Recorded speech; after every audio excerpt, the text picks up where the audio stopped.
another episode of A Fat Perspective. This is the podcast geared to help everybody talk about all bodies.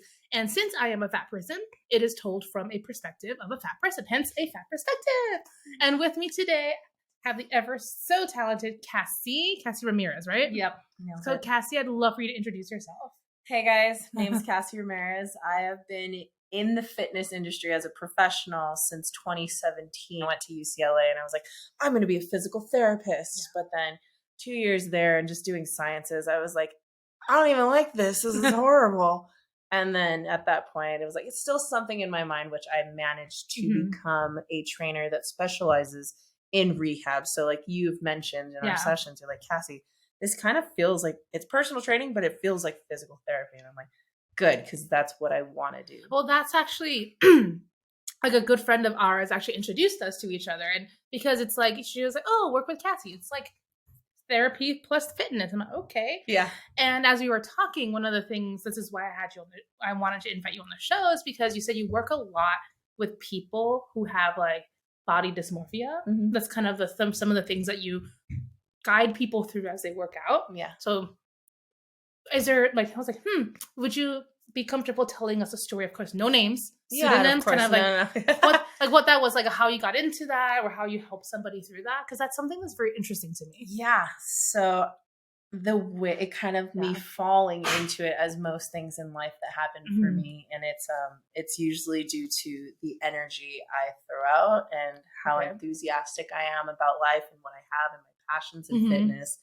And those are typically the ones that have had body dysmorphias or these certain things going on with their life. They're like, you are just a ball of sunshine. I want part of that. And so that's kind of like my fish bait. I'm like, boom, gotcha. Let's work. You are a ball of sunshine. So you can't be sad around you. I have worked with ages ranging from 11 up to 63. And they have been all different body types. I've had some with back pains and multiple knee injuries and shoulders. I've had really shy, very thin teenagers that wanted to just feel strong and confident. And then I've had teens that have had bulimia and binge eating disorders. And so it was a matter of, I am great at breaking shells and being like, hey, let's just do this. So that one teen that was very shy, I'd be like, first session, like, hey, I just need you to dance with me for a bit. Just for 10 seconds. Okay. And then she was like, and then like a month later after that, she was like getting people across at the gym, and it's a CrossFit gym. So you know how intimidating those can be. Scrawny, shy, like 12-year-old, getting others in the gym to start dancing with her. So what I mean, you're not naming your technique, but what I'm guessing you do by what you're saying is you kind of interrupt people. Like everyone's like, we're like kind of, because I feel like we all do a lot of this. We live like this. Yeah. And this is my story. I run my stuff. And then you come in, you're like, hello. And you're like, huh? Exactly. And then you're kind of like being around you. You interrupt that thing. And then then it becomes, in that space, it's no longer about me. And when it's no longer about me, it's then no longer about my body. Or no longer about the things I tell myself. Yeah. And then it becomes like this, I get to experience another human. Yeah. And I've never really had a chance to think about how that process actually happens. But for sure, because the times I've had these shy members that I'm working with, the shy clients, or the ones that have these problems, just to make them a part of the community. This is one of our stress relievers. So why not make it fun? Yeah, so like fun and then not taking it so seriously. Exactly. Seems like some of your strategies, and also like not like we're not doing this. There's a component of seriousness, but that's regarding form because of safety. But yes, I do love making it a purpose to say, hey, fitness can be fun. It does not have to be like go, go, go. Yeah. My body's dying. I am sore 24/7. And that's like a major component of that's really interesting, because one of the things at least me, because I was born in 84, I'm almost 40, and that is ageism, so I'm gonna take that all back. But my experience of, quote, the fitness industry, it's like there's a lot of messaging that kind of sucks for any body just to go in that, like what you said, like go hard. Yeah. Like, what are some of the other like toxic messages that you're like, oh, please don't receive that stuff? Well, just in addition to that, though, Yeah. social media makes it very hard Mm-hmm. in creating that image too, because as personal trainers, like, Yeah. yes, I've had you do deadlifts. We started like, okay, this, Yeah. this, Yep. this, and it's like slow progressions. Like, it's not the sexy thing to do. Like, oh, Instagram had this really cool video, and then it's like, that's the one that gets the most views. But doing the programming of what we're doing and still trying to make that fun, it's like making the change one person at a time, but it's such a hole Mm-hmm. with that of everyone's like, but that's not exciting. I don't want to do that. And that's where it becomes hard. And that's that toxic image of like fitness has to be hard, go, go, go. It's got to be explosive and it almost is like it has to be fun for other people to watch or impressive. Yeah. And then, which is totally how I view CrossFit, by the way.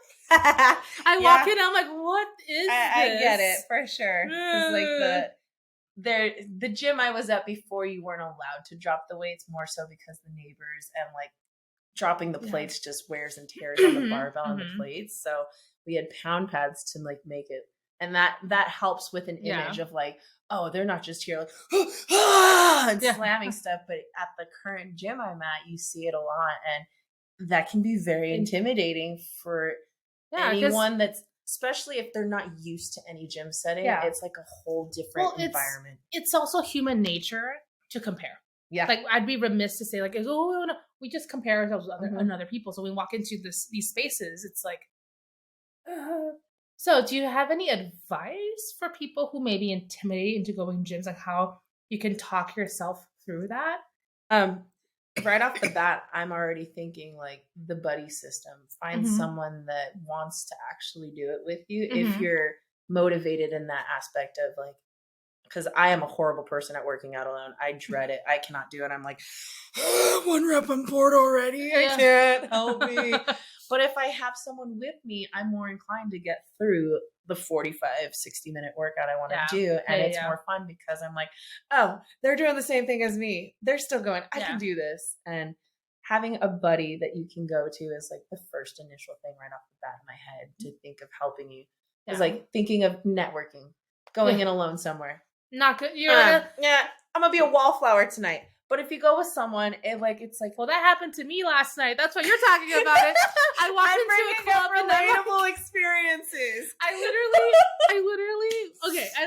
walked in. I was invited to a fashion show, and I was surrounded by. It's like walking into the lion's den. Like we do this thing where when we walk in, we look at survey, and we're like, okay, if people like me, then they're like not threatening. If people are not like me, or these stereotypes of people, then automatically the animal brain is like, they're threatening, they're scary, they're gonna hurt me. So I walked in, there was like threat. Yeah. So literally what I did, there was a pile of plants, and I literally Homer Simpson. I was like, into the bush. I know. I literally stood by a plant. I love that I know that meme. I was a wallflower, and then. But then it's like, but that experience is kind of like how a lot of people feel like gyms. Yeah. But then what if I don't have a buddy? And so this is the next part. Yeah. Repetitions are practice. So continue putting yourselves in those uncomfortable situations, and you slowly build a tolerance for it. The comfort, like the walls you build slowly begin to dwindle as you go.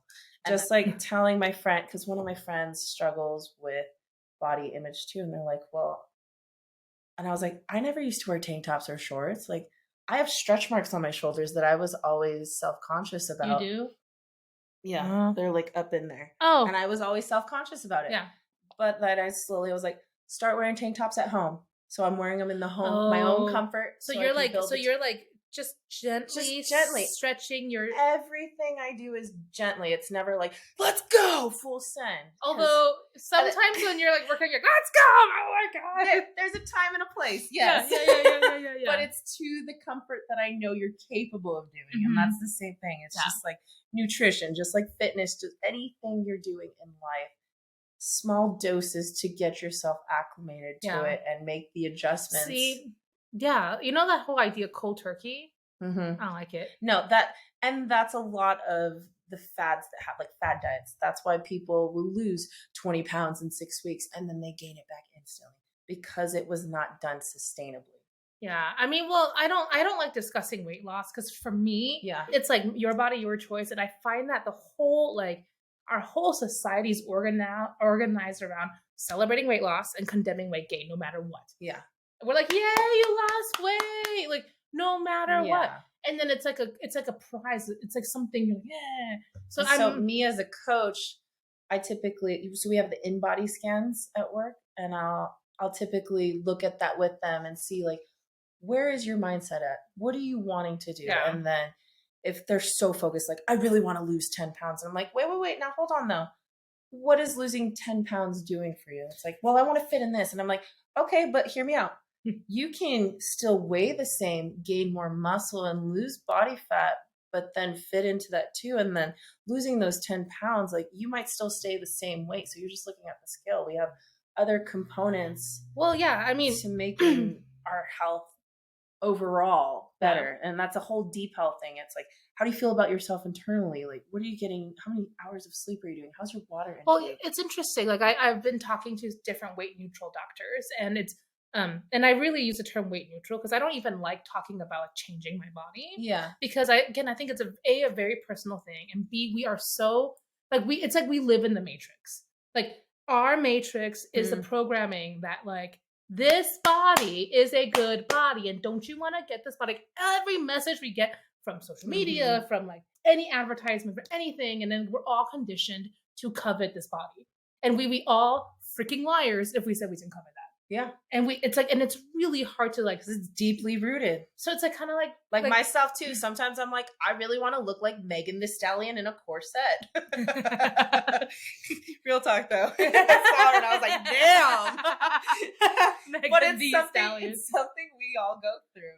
Because the other thing is, for me, the very real thing is like, I don't blame people for wanting that because who doesn't want to be in a position of privilege? Mhm. Who doesn't want to have it easy? Like if I was like super skinny with me and like Yeah. like life is so much easier for me. Like clothes come easy. Doctors don't treat me weirdly. They don't. I'm Yeah. like, yeah, But your BMI is no. this, and that. I'm like, Yeah, what- BMI's trash. Throw that out the window, y'all. I think you should talk about BMI because that's something else. That because talk about BMI. Go for it. Well, I Take the always floor. just use like, so BMI is super outdated. Like our bodies are vastly different from others throughout the world too. Yeah. Yeah. So you have a 5'4" person in one country, a 5'4" person in another country, and then things are varying. Like, what are the factors feeding into that? And then I always just use like the cliche example of telling people, I'm like, Arnold Schwarzenegger. Back when he used to like live crazy and he was like a monster. I was like, his BMI was morbidly obese at that weight he was doing competitions at. But he was all but like 4% body fat. Yeah. then. So I'm like, I mean, that is one way of looking at it. And I think the other thing that I found out recently was in like the 70s, they changed the BMI ratio. So then all of a sudden a bunch of people became overweight. yeah, Like, oh, and then it doesn't take into account ethnicities, distribution. exactly. And then really, Genetics. I think when we talk about health, and I don't want to get into healthism because there's a whole other like discussion, like morality discussion on whether or not we are morally obligated to be healthy because we definitely do police each other on that. Yeah. Like, oh, I'm fat, but I'm healthy fat. Like, so what? You're saying that if you're not a healthy fat, you're like a lesser. So it's like, but yeah. putting that aside, I think that like, well, like you said, when we're looking at like health in general and wellness, it's more than just like weight. It's more that it's like there's, like you said, stress levels, sleeping, like and just relationships. How are your relationships doing around that? Like, because all of that affects you internally and like your mental state. Yeah, like so I'm always looking at not just physical, but like how are things when you're not at the gym with me? Yeah, because it's a big component. Like fitness is all but a minor puzzle piece to the full puzzle of your life to make that full picture bright and happy and like completed. Yeah, like I love that bright and happy, whatever the vision of my life is. Yeah. Right? If I'm happy being doom and gloom, then great. Yeah, if you want that dark, stormy rain, then like, that's your choice. Sailboat going through that thunderstorm, then do it. So, question for you: speaking of breaking stuff, like say I'm like somebody, I'm like still in the matrix. I think like, oh, I gotta work out so I can lose weight, and I just gotta work out, and I gotta work out, and I gotta work out, and I don't have like a healthy relationship with like I now call it movement, but I don't have a healthy relationship with exercise. Like, how would you begin to help someone like me? Well, I think that was right on the net is your mental, like the mindset on it. Like exercise, try and think of it as movement. It's always the question of, well, what have you enjoyed when you've worked out, or like what movements do you like to do? That what have you done? And they're like, I like walking with my neighbors. I'm like, that's perfect. You get to have social time. Yeah. You get your steps in, and your body's happy that it's no longer in a seated position. And then I've had others that were like, well, I used to do Zumba 3 times a week. And I was like, and what happened? They're like, well, things got too busy and too crazy. And I was going for like 5 years. And I'm like, you love that. 5 years is hardcore dedication. Like, we need to plug you in at least once a week so it can spark that fire. And so is there any kind of baseline? Because, there's always these like, you should do at least a week, like all these different recommendations, like as like a human to move, right? Yeah. Because I mean, for sure, like give yourself a proper rest day where it's like veg out on that couch, watch those movies, catch up on those Netflix shows, but like make it a mission to like walk around, like give your body the movement it needs. And as we get older, and just with the food that's provided to us, and just making sure, like if you wanted to live longer and like enjoy it and not struggle I want to live longer? Exactly, but who am I to say it? But not struggling just to sit down on the toilet and like relying on other things.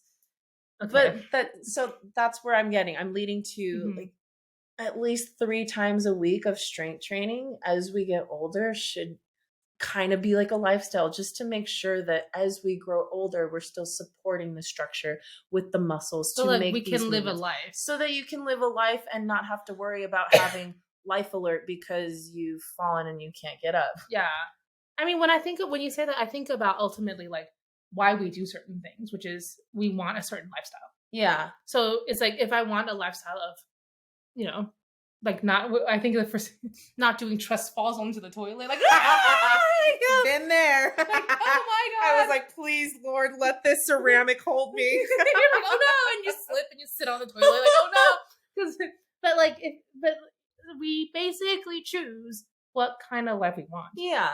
So if I want it's like quality of life. Like, what are you doing to support what type of quality of life you want? And that's where the fitness would come into play, to making it an easier quality life for you. Yeah. And what I'm hearing you say is there's just kind of some guidelines. You don't have to do like, oh, I'm going to do like 6 hours of craziness. No. Not even like 30 minutes enough of one day can be beneficial to you.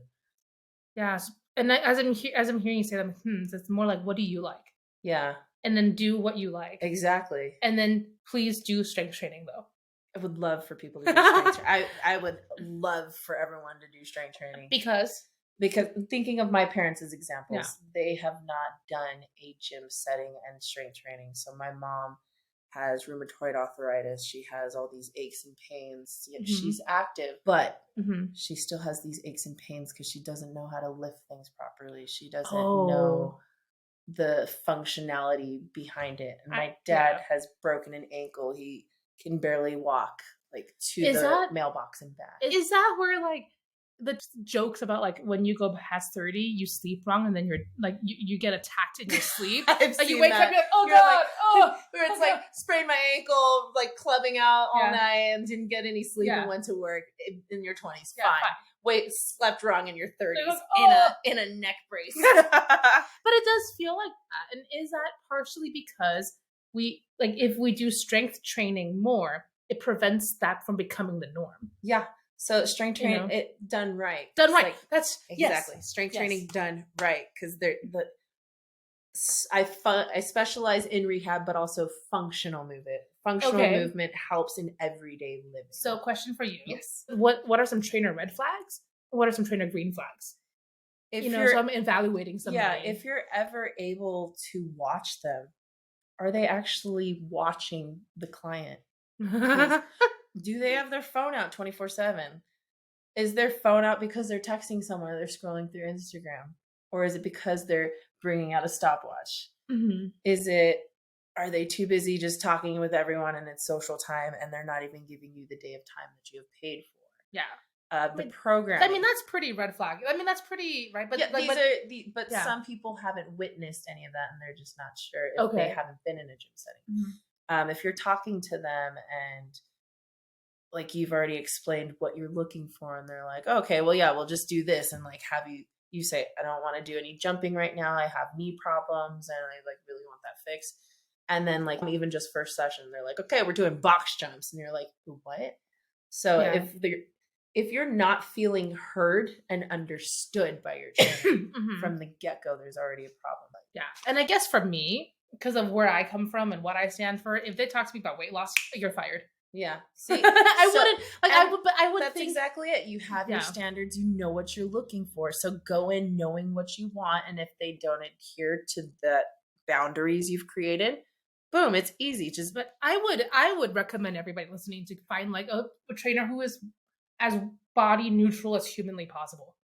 Because then like, why would you want to put yourself in the situation where your body gets talked about or discussed, and then it further creates that unhealthy narrative? But that's me. That's my wish. That everyone goes in and be like, hey, and then for all trainers to be like, we're not going to put weight loss as a goal. We're going to like move beyond weight loss as a reason to work out. And so when I have consultations, it's more of digging deeper to the why. And that's the beautiful part about what I get to do as a trainer with my clients is I understand what they want and if weight loss is a thing, but it's also like I'm going to help them internally with their own thought process to help them appreciate what their body's currently doing for them right then and there. And then it slowly develops into that confidence of like, yeah, because one of my clients recently, she was like, well, I normally don't go for these shorts, but then I thought of you and how you just go out and you wear whatever you want unapologetically. And I was like, I'm going to pull a Cassie. And so now it's like, boom, you got this chick walking around with brand new Lulu shorts that are shorter than normal and they're vibrant patterns. She's like, I'm very glad that person will whatever they want, because that is the point where we just have fun and be like, this is me. And it's, show your booty if you want. If you're comfortable with it, if you want to do it, go for it. If not, wear some Bermuda shorts. So back to the question you thought I asked you, which is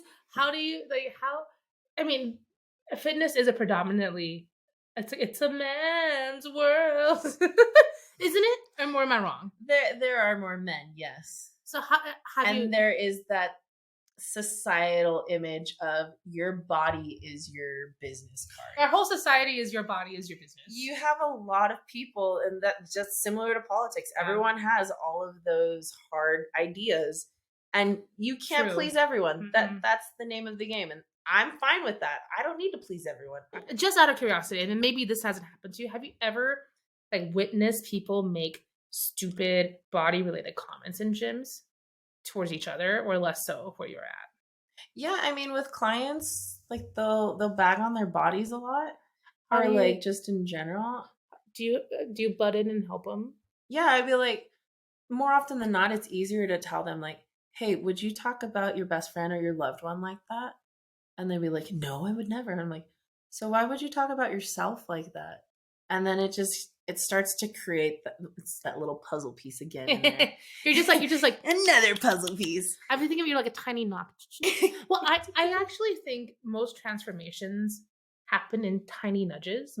Like every so often we have a boom, and we're like, oh my god, epiphany. We're like, like we get struck by lightning. Yeah, but and that's just like my coaching. I'm like, hey, we're gonna go full send right now. We're going back to baby nudges. Yeah. But like for the most part, I think like when we shift our perspective, it happens in like tiny baby like you you go in with like, would you talk to someone you love? And then from there, like if it happens again, it's like, hey, listen, like you're having these thoughts a lot. I think it's worthwhile that you just sit with them and write this down as to why you're even thinking that. And like just know no one else can hear your thoughts. You're stuck with those thoughts the entire day on your own. And that's internalized thoughts.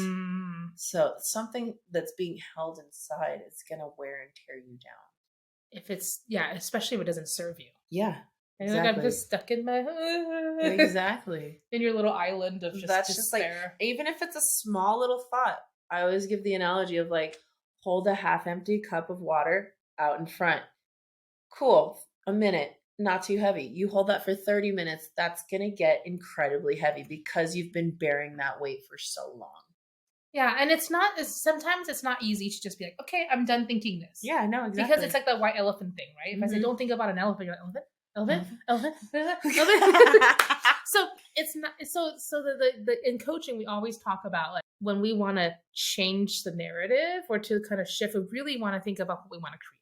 Yeah. But then it's kind of like, I hate when people are like, just think about something different. Well, sometimes it ain't that easy. No, yeah, but like resonate with it. I love that you're that interruption for people at the gym. Which we talked about before we started recording, and we'll say it now because we're being recorded, which is fitness doesn't help you lose weight, really. Working out doesn't. It not really helps you feel good with your body and moving. But if we're looking at calorie intake, like, or just what you're eating, it's nutrition that makes you lose weight.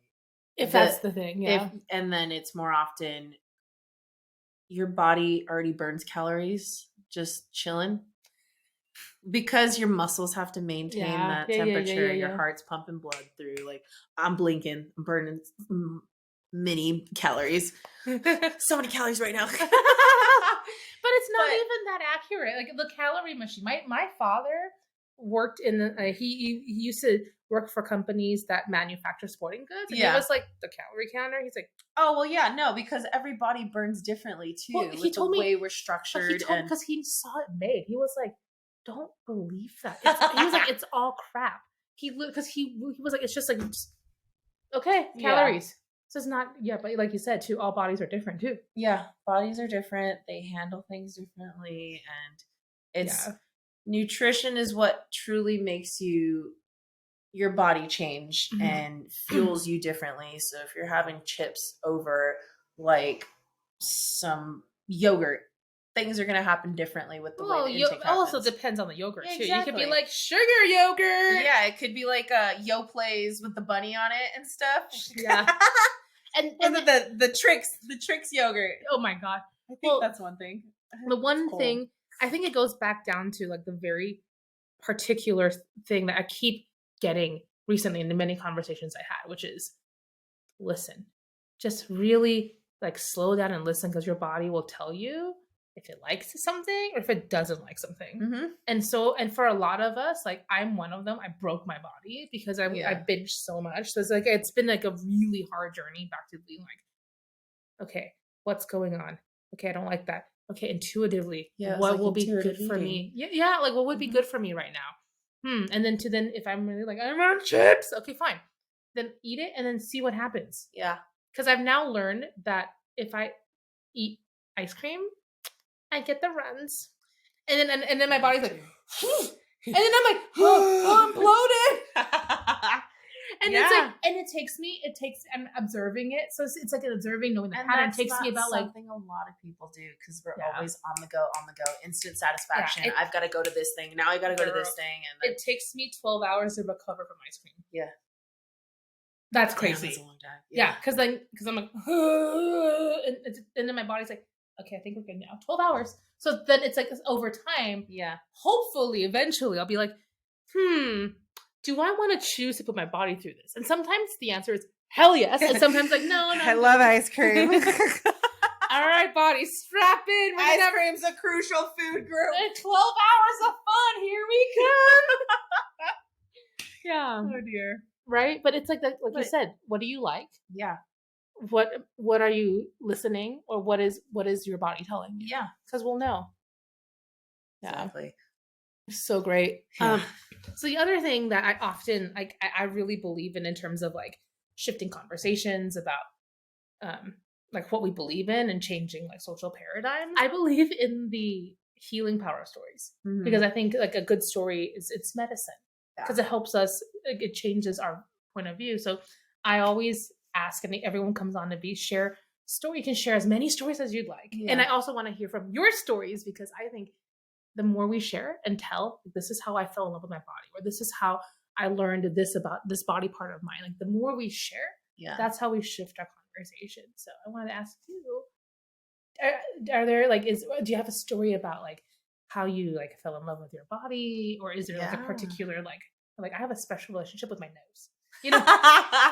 My nose is pretty cute. Yeah. You guys want to look at it? Oh, Jesus.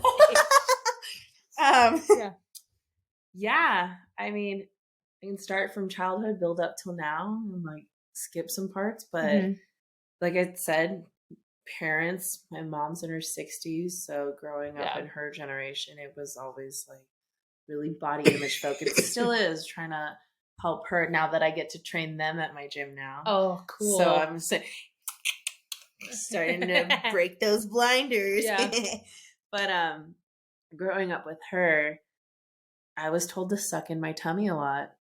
And then middle school, it was like I'd get mistaken for a boy because I had really long hair, and I would wear like baggy clothes and stuff. And so there was all of these insecurities already building up, and I was taller than most, so I'd walk around with a hunchback. Oh, so you're like, I'm just gonna hide. Yeah. So and I just felt too tall, where I was like, this. Yeah. And so shy. I mean, I was still like crazy energetic, but when it came to body image, it was like, I'm gonna huddle up in this shell, and make sure no one saw it. And so then once I got into college, and then athletics became like kind of like a safe, but it was still uncomfortable because like playing volleyball, they made you wear them booty shorts, and I was like not there for it when my thighs went nom nom nom nom, and having to pick it out every time. And then like just wearing clothes in general was already so uncomfortable. So there was just one thing after another, and then listening to my mom constantly telling me, suck in your tummy, like, Cass, you're looking really bloated right now and stuff. Oh, I know. It's okay. I love her. I'm still working on I feel things. the same way because I got my own mommy issues about body. So what shifted? Because you definitely put on booty shorts now, and you're like, I know, right? It's those repetitions.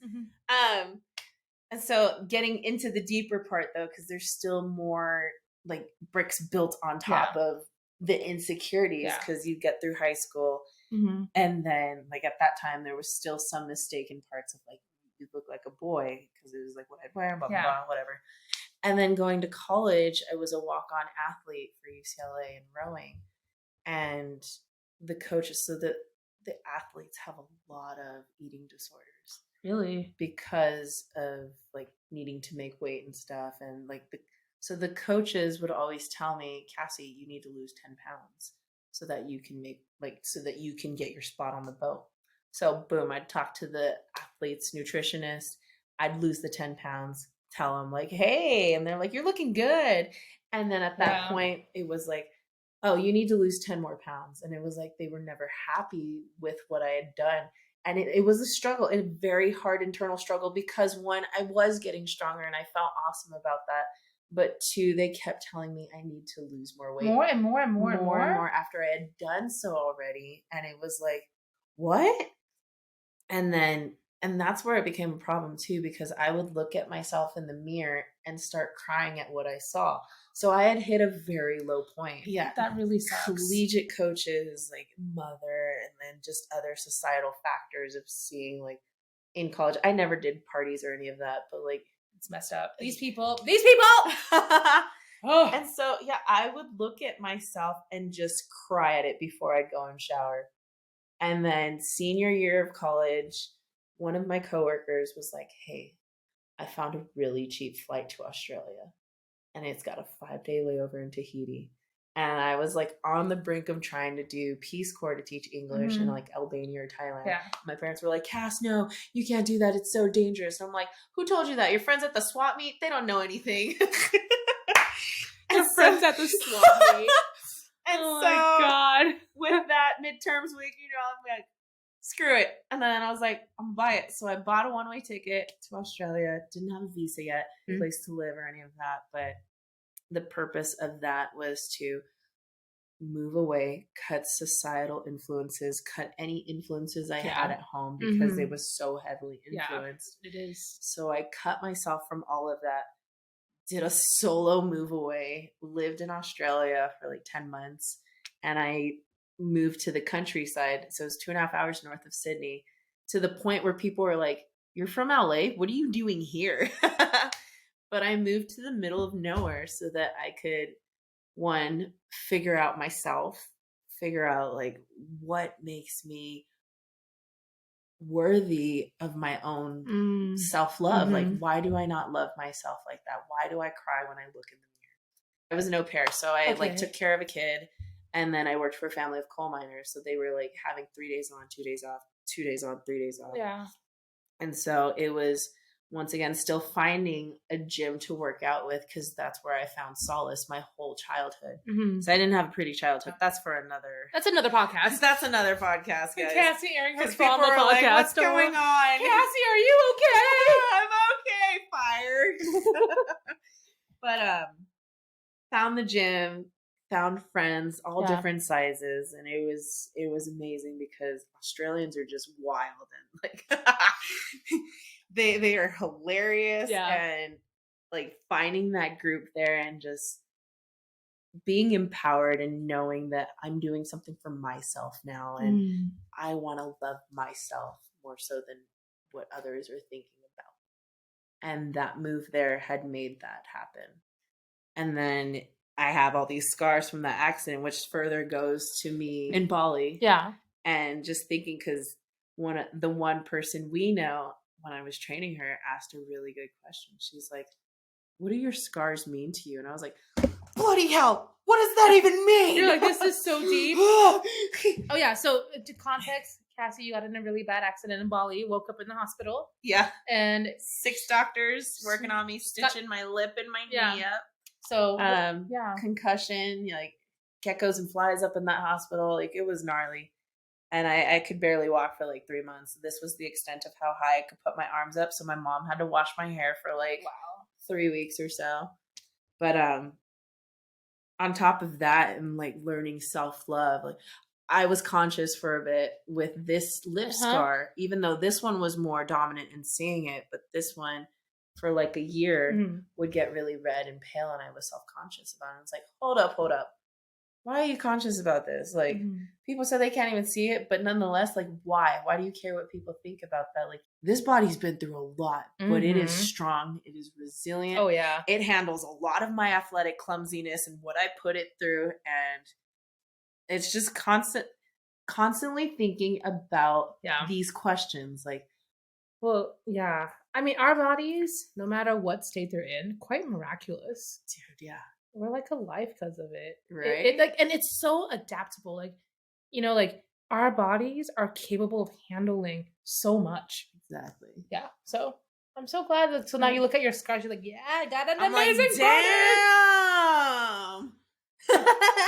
Yeah, I do though. So I'm like, I've had nurses tell me, they're like, "Oh, is that a scar?" And I was like, "Yeah, it's a gravel tattoo." And they're like, "Well, you could see a plastic surgeon." Like, and I was like, "What?" And they're like, "Yeah, you'll just go in and then they'll shave your skin off to the core and then let the skin heal." I'm like, "Nah, I'm fine. I'm okay with this. Like, I don't need any plastic surgery." What? Well, I mean, to each your own. I mean, yeah. Man. Well, thank you for sharing the story, and really, like, sincerely, thank you for like all like your joy and your happiness, and for everybody who wants to get a hold of you, what's the best way to find you? Probably Instagram's where I'm most active. Okay. At Cassie Ramirez _. You can always go to afatperspective.com and then fill out a form, and then I'll connect you to Cassie. And also, please go to afatperspective.com and submit the stories, because I think Cassie too, we want to hear about you and your life and your stories, because like I said, that's what changes the world. So every story is amazing. It is. So it's unique in its own way. Like, real talk, there's so many of us with our own individual story. Yeah. And I think if we had slowed down and listened, there'd be a lot less hate in this world. So yeah. Thank you for coming on. Thanks for having me. Thanks for listening. Bye, guys. Bye.